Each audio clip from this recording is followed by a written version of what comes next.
बिस्मिल्लाहिर्रहमानिर्रहीम। दोस्तों, मलिक सिराज अहमद आपकी खिदमत में हाजिर। आज हम जो डेरा गाजी खान की कौमी असम्बली का जो दूसरा हल्का है NA 185 185 इसके ऊपर बात करेंगे। डेरा गाजी खान शहर के ऊपर मुश्तमिल ये हल्का, कोटछूटा शहर के ऊपर मुश्तमिल ये कौमी असम्बली का हल्का बड़ी अहमियत कहाँ पे है। यहाँ पर मुस्लिम लीग नून के अंदर एक रिफ्ट पड़ी हुई थी। इसमें सेनेटर डॉक्टर हाफिज अब्दुल करीम साहब ख्वाहिशमंद थे कि वो मुस्लिम लीग नून का टिकट अपने साहबजादे उसामा अब्दुल करीम के लिए हासिल करें।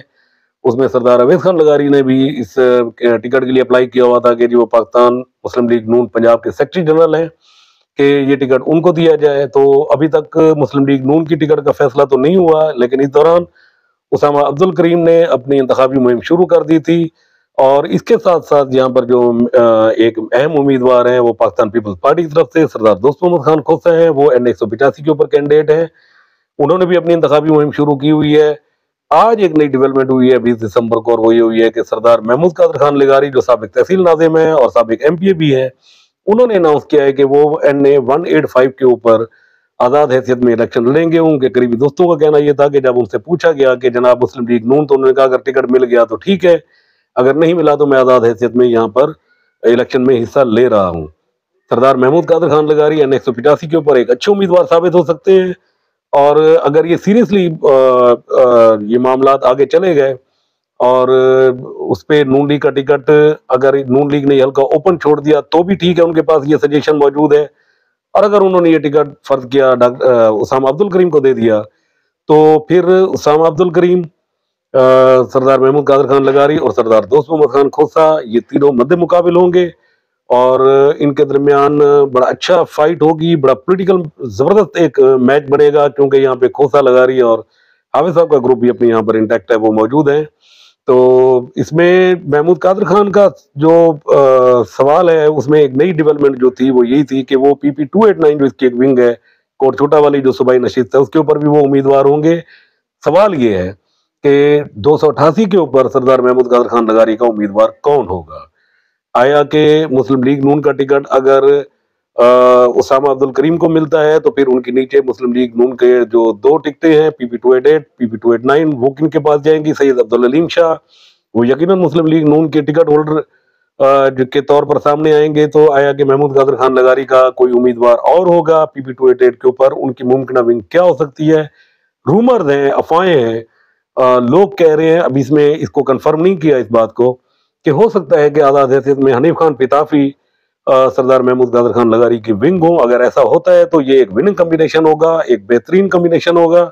और अगर ऐसा नहीं होता तो फिर देखना पड़ेगा कि सरदार महमूद कादर खान लगारी की PP 288 के ऊपर विंग कौन होगी। इसी तरीके से पाकिस्तान पीपल्स पार्टी की तरफ से उम्मीदवार सरदार दोस्त मोहम्मद खान खोसा, उनके मुताबिक ये सुनने में आ रहा है कि वो NA 185 के साथ साथ PP 289 भी कोटछूटा वाली जो नशिस्त के ऊपर वो इलेक्शन लड़ेंगे। तो देखना यह है कि PP 288 के ऊपर उनकी विंग कौन सी होगी। इनकी कौमी असम्बली के जो सूरत हाल है उसके ऊपर इनकी विंग्स मैटर करती हैं, विंग्स फैसला करेंगी कि क्या होगा। इसी तरीके से उसामा अब्दुल करीम अगर 185 के ऊपर मुस्लिम लीग नून के उम्मीदवार हैं, तो PP 288 के ऊपर उनके पास मुस्लिम लीग नून के उम्मीदवार जो मुमकिन अफवाहें हैं जो आ रही हैं, वो तो दो तीन लोगों ने अप्लाई किया हुआ है। उसमें तारिक खान काकड़ है, उसमें सैयद अब्दुल अलीम शाह हैं, उसमें मियाँ सुल्तान महमूद है। तवक्को है और प्रोफाइल के हिसाब से मुझे लगता है कि ये टिकट शायद सैयद अब्दुल अलीम शाह साहब को मिल जाए। अगर PP 288 पर वो उसामा अब्दुल करीम की विंग है, तो उसामा अब्दुल करीम की 289 के ऊपर विंग कौन होगी, उनका मुमकिन उम्मीदवार कौन होगा। तो लिहाजा इन तीन उम्मीदवारों में जो है ना मैच पड़ने वाला है। अभी तहरीक इंसाफ की टिकट का फैसला नहीं हुआ। हो सकता है कि अफवाहें हैं कि मोहतरमा जरताज गुल अपने कागजात नामजदगी जमा करा रही हैं, अगर वो आई तो यकीनन एक जो इलेक्शन है वो मुहिम और ज्यादा जानदार हो जाएगी।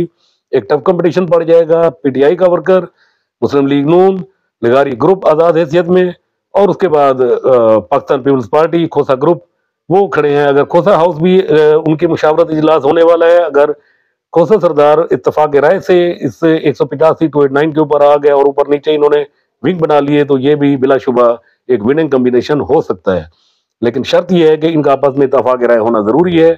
और फिर 185 289 के ऊपर कुछ भी कहा जा सकता है कि वो खोसा भी जीत सकते हैं, वो लगारी भी जीत सकते हैं, वो मुस्लिम लीग नून के पास भी जा सकती है। तो अभी कुछ चीजें फाइनलाइज होना बाकी हैं।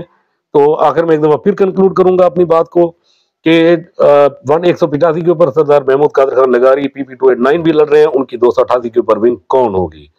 सरदार दोस्त मोहम्मद खान खोसा 185 के साथ PP 289 लड़ रहे हैं, उनकी PP 288 के ऊपर 288 के ऊपर विंग कौन होगी। एंड 185 के ऊपर उसामा अब्दुल करीम इलेक्शन लड़ रहे हैं, उनकी 288 के ऊपर विंग सैयद अब्दुल अलीम शाह मुमकिन तौर पर हो सकते हैं, या मुस्लिम लीग का कोई और भी हो सकता है। तो PP 289 के ऊपर उनकी विंग कौन होगी, अभी इनकी विंग सामने आनी है, कागजात जमा करा रहे हैं लोग। तो 22 तारीख तक हमें कुछ ना कुछ आइडिया हो जाएगा, जब कागजात नामजदगी की आखिरी तारीख होगी, कि किन किन लोगों ने कराए हैं और मुमकिन कॉम्बिनेशन क्या हो सकता है। तो इंशाल्लाह एक और प्रोग्राम में फिर N185 को डिस्कस करेंगे। तब तक के लिए इजाजत, अल्लाह हाफिज।